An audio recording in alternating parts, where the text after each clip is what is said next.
Patatas, pasta, harinas, cereales o frutas son todo carbohidratos y todos hemos comido en algún que otro momento estos alimentos.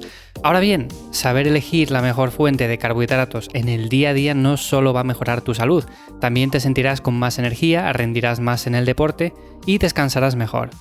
Hoy en Café Hierros te quiero hablar acerca de las mejores fuentes de carbohidratos y no precisamente porque sean las que más me gustan, que en parte también, sino porque tu cuerpo las prefiere. Y las prefiere básicamente porque al igual que cuando vamos a echar gasolina en el coche prefiere gasolina porque tienes que echar ese combustible y no diésel o agua, pues nuestro cuerpo está hecho para recibir ciertos alimentos y no otros. Entonces, vamos a ver todo esto y vamos a hablar un poco acerca de cuáles son esas mejores fuentes.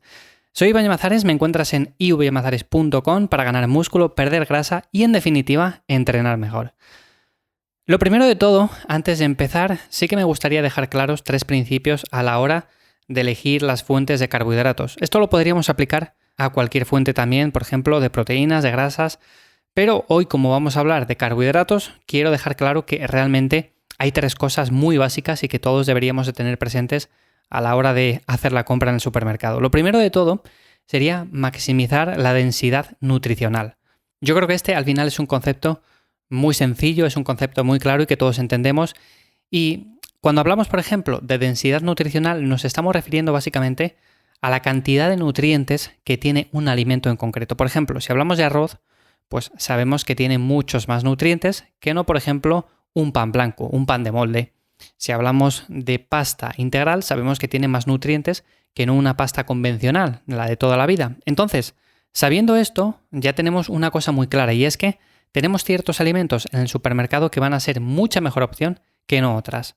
Por ejemplo, imaginémonos que yo quiero hacer la compra semanal y digo, vale, ¿qué compro para esta semana? ¿O qué alimentos debería de incluir? Bueno, pues si voy por el pasillo donde tienen mayormente carbohidratos, pastas, arroces, legumbres, pues sé que, por ejemplo, un paquete de lentejas o un paquete de garbanzos va a ser mucha mejor opción que no un paquete de pasta procesada, ¿no? Un paquete de pasta que no sea ni siquiera integral. Entonces, sabiendo esto y partiendo de esta base, vamos a buscar siempre alimentos, pero no solamente en cuanto a carbohidratos, sino también en cuanto a proteínas y en cuanto a grasas. Como digo, al final vamos a buscar alimentos que tengan una densidad nutricional bastante amplia, una densidad nutricional que nos aporte, como digo, vitaminas, minerales, además de carbohidratos también nos puede aportar proteína y, como no, también grasa. No hace falta que solamente sean carbohidratos, porque si no, casi compraríamos quizás solamente azúcar.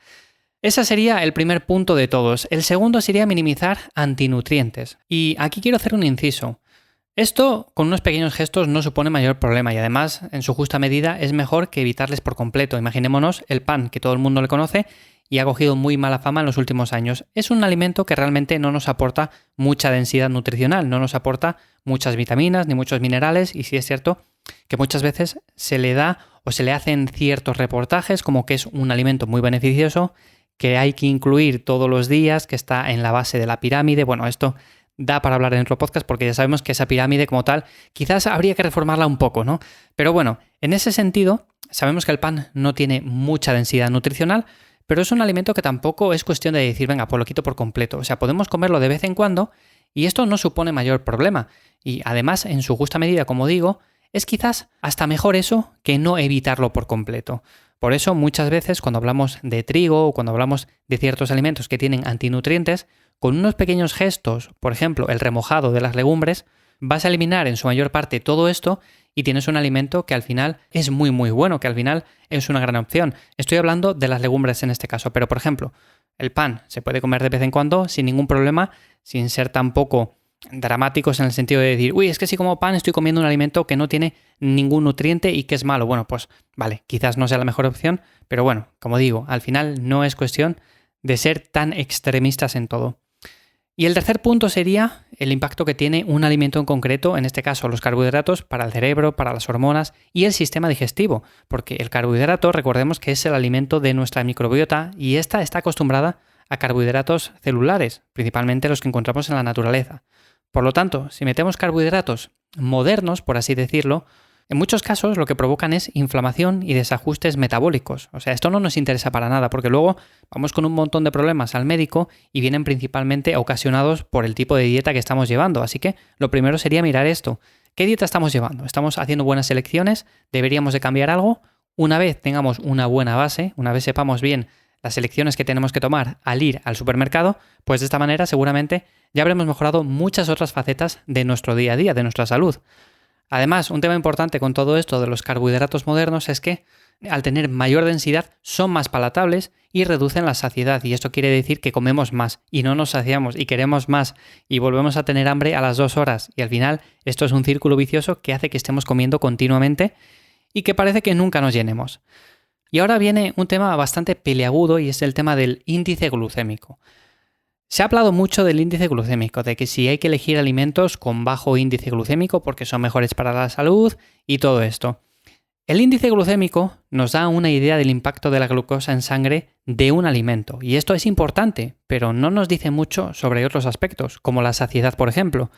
Además, el índice glucémico se mide de manera aislada, pero en general combinamos alimentos. Yo no estoy comiendo, por ejemplo, hidratos solo, no estoy comiendo, por ejemplo, arroz solo, no estoy comiendo pan solo, sino que muchas veces estamos comiendo un alimento con otros.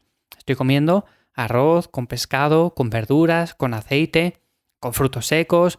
En definitiva, no solemos comer alimentos aislados, sino que al final hacemos mezclas de varios alimentos y por lo tanto el índice glucémico de uno en concreto no tiene ninguna lógica, porque al final, cuando juntamos alimentos, es cierto que ese índice glucémico varía y que baja, por supuesto, porque al final si añadimos grasa y añadimos proteína, no vamos a contar con que, oye, estoy comiendo arroz blanco que tiene un índice glucémico alto. No, porque lo estás mezclando con grasa, lo estás mezclando con proteína, lo estás mezclando con muchas otras cosas, así que no tengas miedo de ese arroz blanco por comerle puntualmente. Es cierto que yo aquí, por ejemplo, elegiría un arroz vaporizado que tiene mayor densidad nutricional, pero bueno, como ejemplo me sirve. Así que, como digo, centrarse en un indicador tan pobre para hacer elecciones en nuestro carro de la compra no tiene demasiado sentido, y es por ello que debemos de ver el alimento en su conjunto y debemos de verlo junto con otros alimentos, no ir al supermercado y decir, este no, la patata no porque tiene un alto índice glucémico, no me gusta. Ya, pero es que la patata sacia mucho y eso no lo estamos viendo, entonces, claro, hay que mirar también esos otros aspectos que son interesantes. Mis recomendaciones para dejaros de dar la chapa y al final ir a algo concreto. Bueno, pues la número 1, por supuesto, limitar las harinas y las pastas. Ya los azúcares no vamos ni siquiera ni a hablar. Las pastas integrales son mejores opciones y tampoco es cuestión de eliminarlas por completo, ni por llevar gluten ni nada por el estilo. Sabéis que al final lo mejor es hacer una dieta variada y evidentemente es mejor incluir 1 o 2 días a la semana pasta integral que no eliminarla de nuestra dieta y decir, este alimento jamás volverá a entrar en mi boca porque es un alimento prohibido. Bueno, pues es mejor tomarlo puntualmente porque de esa manera incluso estás añadiendo una pequeña dosis hormética que va a hacer que toleres bien ese alimento en momentos puntuales.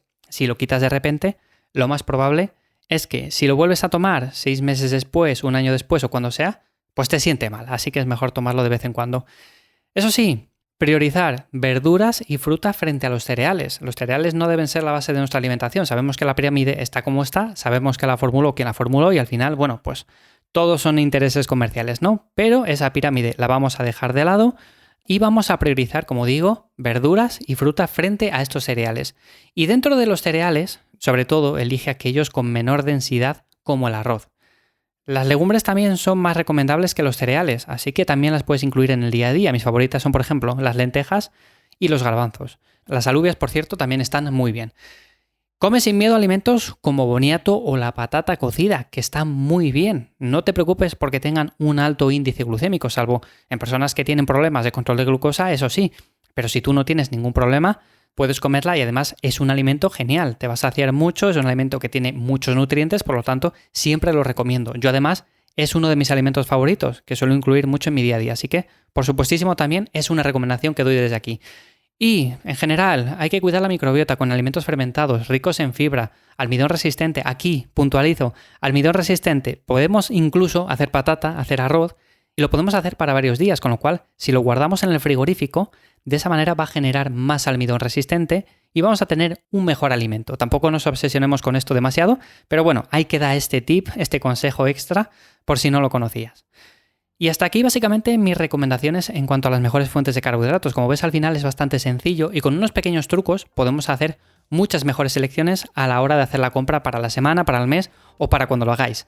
Yo sin duda alguna os recomiendo principalmente eso, que tengáis en cuenta esos 3 principios básicos a la hora de elegir vuestras fuentes de carbohidratos, pero también de proteína y de grasa, ¿por qué no?